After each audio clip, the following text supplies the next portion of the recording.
I will play the ball into Archie's feet. Hold it there. Archie.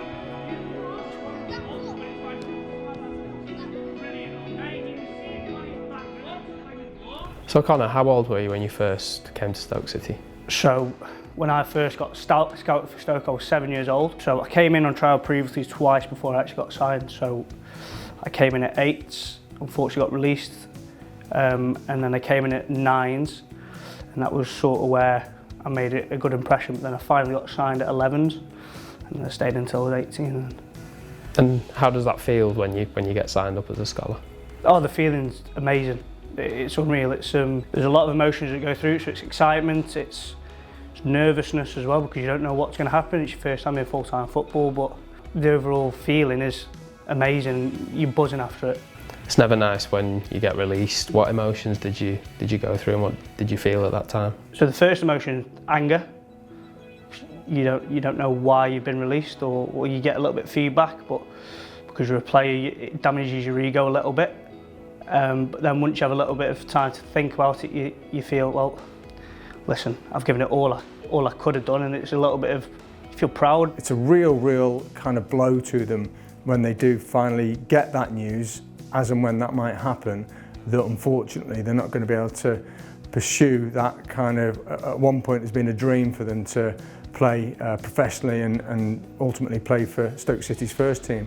So it is really difficult, but I'd like to think now we're very good at explaining all the alternatives, all the circumstances to the lads, and a big thing that we say now is that whilst they're trying to pursue that dream, if you like, of getting a professional contract and play for the first team, is that they're always looking at other options anyway. And that's what we actively encourage all our players, to have as many doors open and do whatever sparks your interest, that then you follow that route, because you don't always know what you want to do in life at 18, 19, 20, 21. It takes a bit of time to figure that out. And one of the best options for him was to try and get involved in the coaching, and initially that would have been part-time, and he just kept working hard and was involved in as many different sessions and as many different areas of the academy coaching that he could be. And then when this full-time vacancy come about, he's really grabbed that now, and he's a really valuable member of the team. He's got the best of both worlds. He still plays a little bit for Newcastle Town. I think he knows he's not going to be a professional now, but you never know, he could be the first team manager of the future. And if we've played a small part in that, then I'll be very happy with that.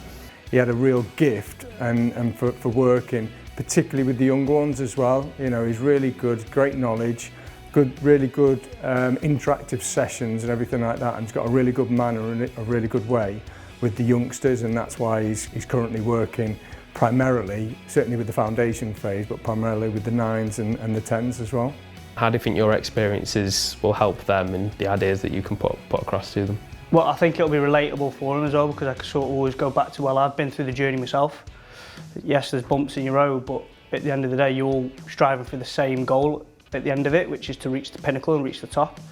Hopefully I can teach them the skills that I wasn't quite good at myself, or even better, and just sort of really focusing on the development of them and trying to get them improved as much as we can, as quick as we can, so we can get them into that first team.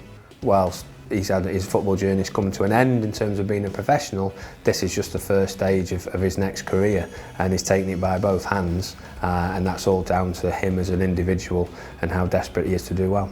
What are the aspirations that you've got for developing a Stoke City alumni, would you say? It's really important that when lads graduate from the academy, they are leaving us, but also they've been with us full time for quite a long time, so we've been their support system and they've been each other's support system, so it's really important to recognise that they're not losing that, and that support will continue with them as they leave us. Hoping that the lads are going to want to stay in touch with us. Currently we've got players that have left us that we're not necessarily in touch with all the time, but we want to use those players to tell us what they would benefit from us. We've asked them questions: would they like to come spend time back at the club? Would they be interested in careers events, general mental health and wellbeing support as well? It's just making sure that they recognise that we're still a point of contact for them, even though they're no longer here with us full time in the building.